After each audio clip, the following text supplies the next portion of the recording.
আজ বানাবো chilli prawn. তো এই বড় বড় চিংড়িগুলো এখন পুরো খোসাগুলো ছাড়িয়ে নিচ্ছি, তারপরে প্রসেসগুলো দেখানো হচ্ছে। এবার মাঝখান থেকে চিড়ে নেব।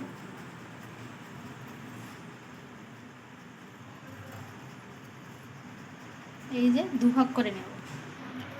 চিংড়ির সাইজগুলো বেশ বড় বড়।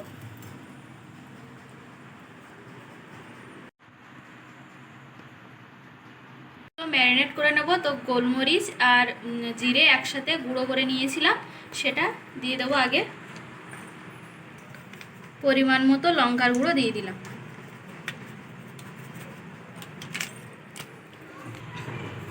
পরিমাণ মতো লবণ দিলাম। ভালো করে এবার এগুলো মাখিয়ে নেব।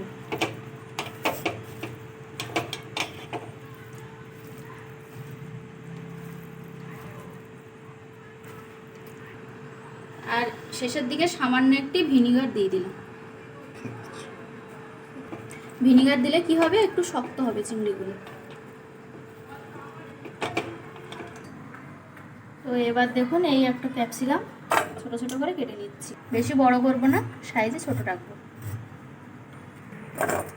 পেঁয়াজগুলো 4 টুকরো করে পাপড়িগুলো ছাড়িয়ে নিচ্ছি।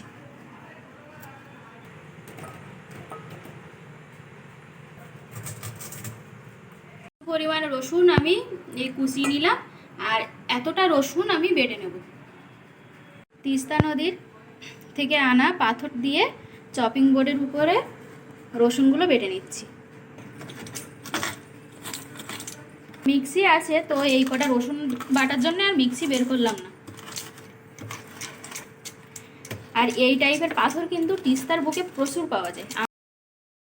আমি রসুনটা তো বেটে নিয়েছি, আর সাথে নিয়েছি বেশি করে কাঁচা লঙ্কা।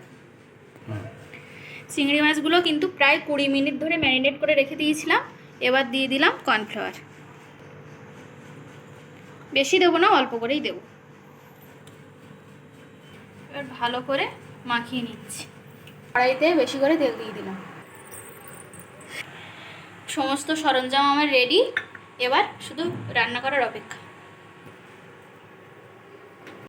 ডিপ ফ্রাই করে নেব, তবে বেশিক্ষণ ভাজবো না, এপিট ওপিট করে তুলে নেব। চিংড়িগুলো কিন্তু এবার দুভাগ করে এইভাবেই দেবো।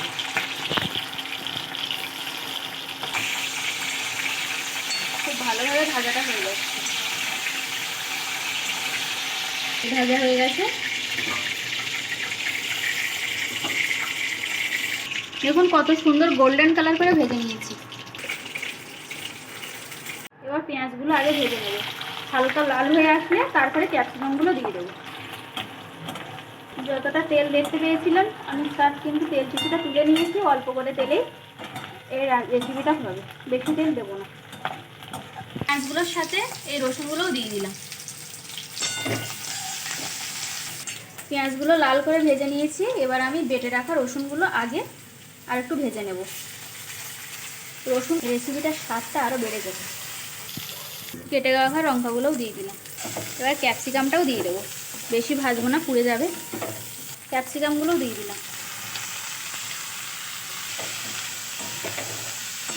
প্রথম দিলাম সয়া সস। এটা কিন্তু গ্রিন চিলি সস।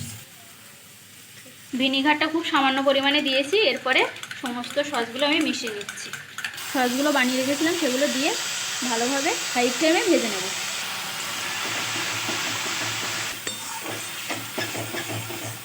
এবার চিংড়ি মাছগুলো দিয়ে দিলাম। এবার আমি ভালোভাবে কষিয়ে নেব। অসাধারণ কালার এসেছে দেখুন। এই কিন্তু ফার্স্ট টাইম বানাচ্ছি, খেতে কেমন হবে জানি না।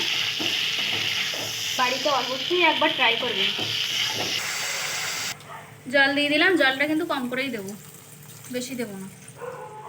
কিন্তু প্রায় শেষের দিকে। এবার গ্রেভিটা একটু ঘন করার জন্য এই কর্নফ্লাওয়ার গুঁড়ে রেখেছিলাম সেটা দিয়ে দিলাম।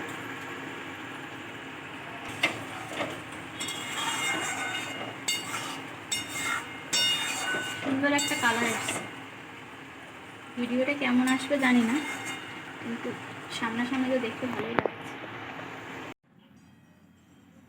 তাহলে আজ এই পর্যন্ত। আর আমার এই রেসিপিটা কেমন লাগলো অবশ্যই কমেন্টে জানাবেন। ভালো লাগলে লাইক কমেন্ট শেয়ার করে দেবেন। টাটা।